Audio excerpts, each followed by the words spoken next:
Michael B. Jordan reportedly wants $18 million to star in a new Miami Vice. Is that insane? Or is it exactly how the game is played now? I'm Tasha Reynolds, and this is Pop Culture Cutters. Marky First Gut. Is he worth it? Tasha, oh man. I mean, wow. 18 million? That's a headline. Honestly, my gut is split. On the one hand, MBJ is a legit box office and prestige name. On the other, 18 million for one actor is a huge bite. So I'm like, complicated. But also, dude, Miami Vice? Come on. Yeah, Miami Vice. Neon suits, pastel crime, a soundtrack that defined an era.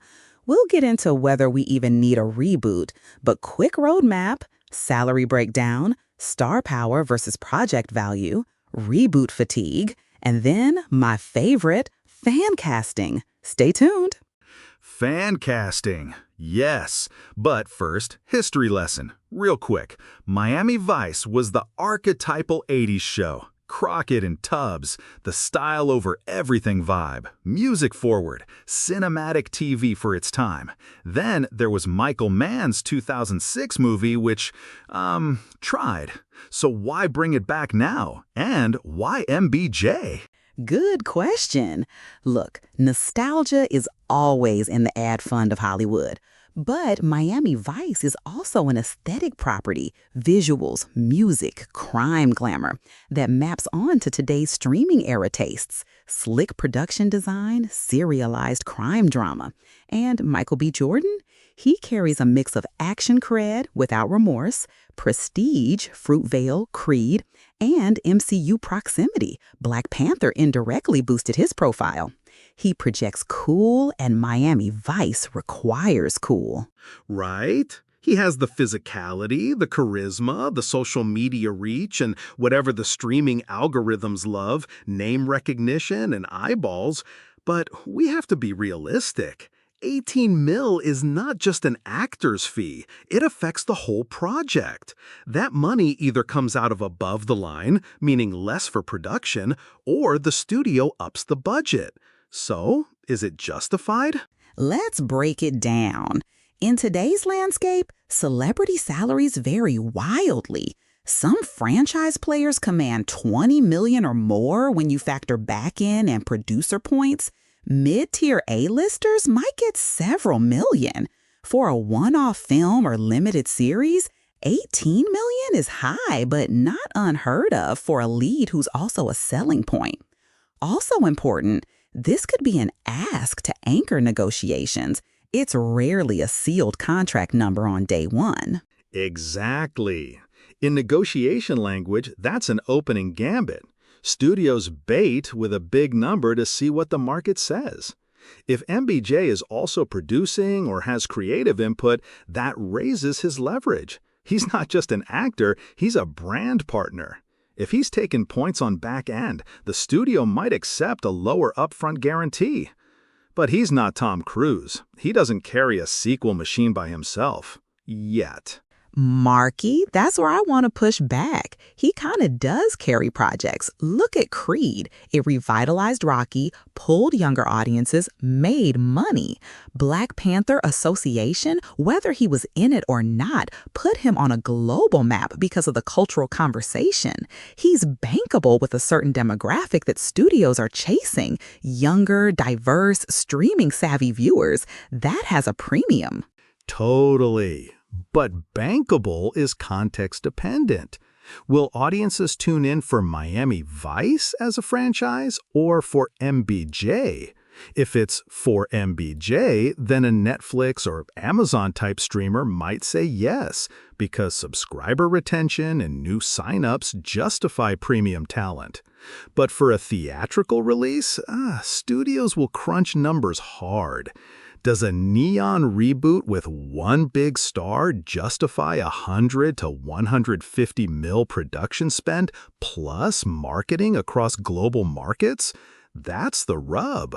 So, which format is better? A prestige streaming limited series or a theatrical blockbuster? I'm leaning series. Why?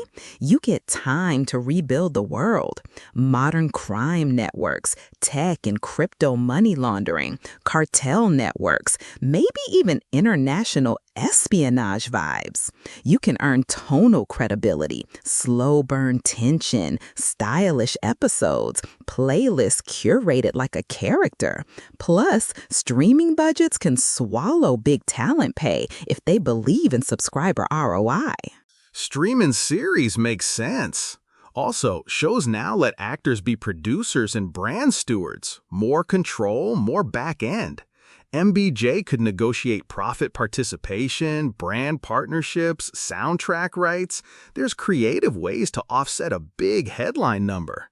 Honestly, he'd be smart to ask for 18 mil if it's for a multi-episode commitment and producing credit. It's leverage. Let's be frank, this is also about prestige and signaling. An 18M ask tells the market this is an event.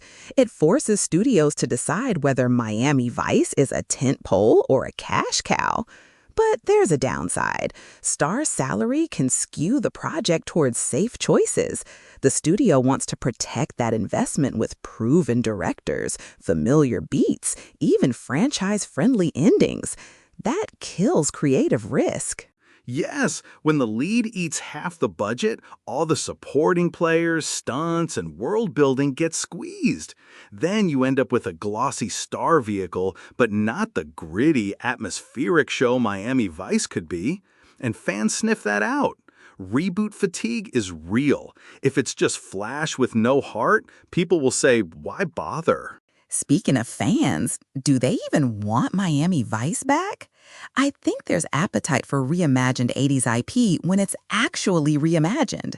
Look at what works. Top Gun Maverick succeeded because it updated stakes, doubled down on authentic craft, and treated nostalgia as seasoning, not the entree.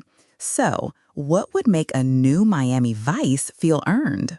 Make it cartels plus cybercrime. Not just coke boats and speedboats. Add diversity and moral ambiguity. Give the partner dynamic real chemistry, someone who challenges MBJ's Crockett. And write the city as character. Miami's modern blend of money laundering, tech wealth, tourism, climate anxiety, immigration. The show could be an immersive crime ecosystem. Amen. Also, the soundtrack has to matter. Miami Vice was music forward. The new one should curate a modern sound that nods to the 80s but isn't a museum exhibit. Maybe a single artist composes the theme. Big streaming playlist tie-ins, limited edition vinyl for merch. That's how you monetize and amplify the brand beyond the screen. Help justify the big lead pay. All right, time for some barbershop debate. I'll play devil Pam. I think 18M is fair if the project is built around him and designed to be a multi-season streaming vehicle. You get subscriber retention, franchise potential, and international sales. You also attract top-tier creatives, directors, showrunners who want to work with a star of that caliber. Counterpoint. Pass. I'd pass if the only reason to pay $18 million is star wattage. If that money cannibalizes production value and creative risk, you're buying noise. Pay him if he takes a creative stake, if his involvement includes producing, helping shape casting, and commits to a multi-season arc. Otherwise, no. Also, film? Forget paying that kind of money unless the studio sees a guaranteed franchise runway. So we basically agree on the conditional. Pay him if he's an invested partner. Pass if it's just name power. Quickfire comparison. Are we overpaying in Hollywood? Kind of. Salaries and back-end deals have inflated because content platforms are desperate for eyeballs. But it's a market logic. If a streamer can justify 18 mil as a customer acquisition or retention cost over several years, they'll bite. Agreed. Now, the fun part. Fan casting. Marky, you start. Who's playing his partner tub style? Ooh, okay. For Crockett's partner, I want someone who's equal parts intensity and quirk. John David Washington. He can match MBJ's physicality and bring psychological complexity. Or, if you want something edgier, Lakeith Stanfield, all weird energy and unpredictability.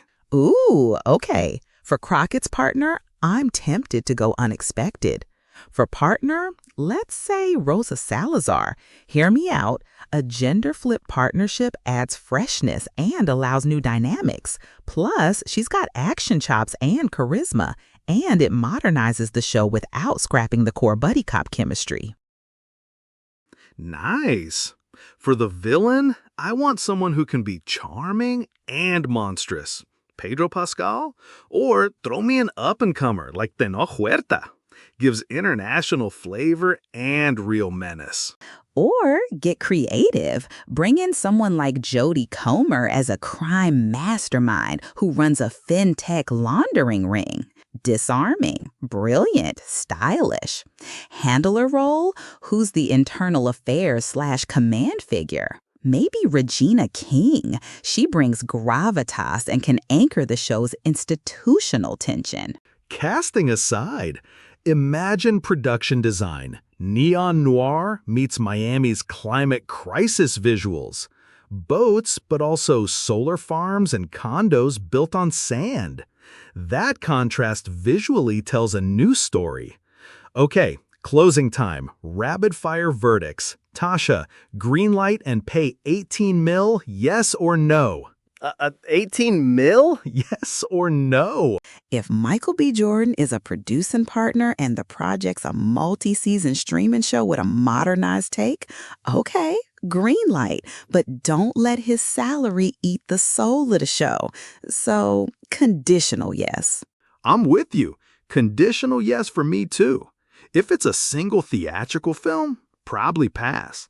If it's a streaming centerpiece with creative stakes and MBJ as a true partner, pay the premium. It's an investment, not a check. This 18M headline tells us two things. One, stars still matter, especially if they're intentional about the project. Two, Hollywood dollars are strategic now. Talent fees are treated like marketing and subscriber acquisition costs sometimes. That can be smart, or it can be wasteful.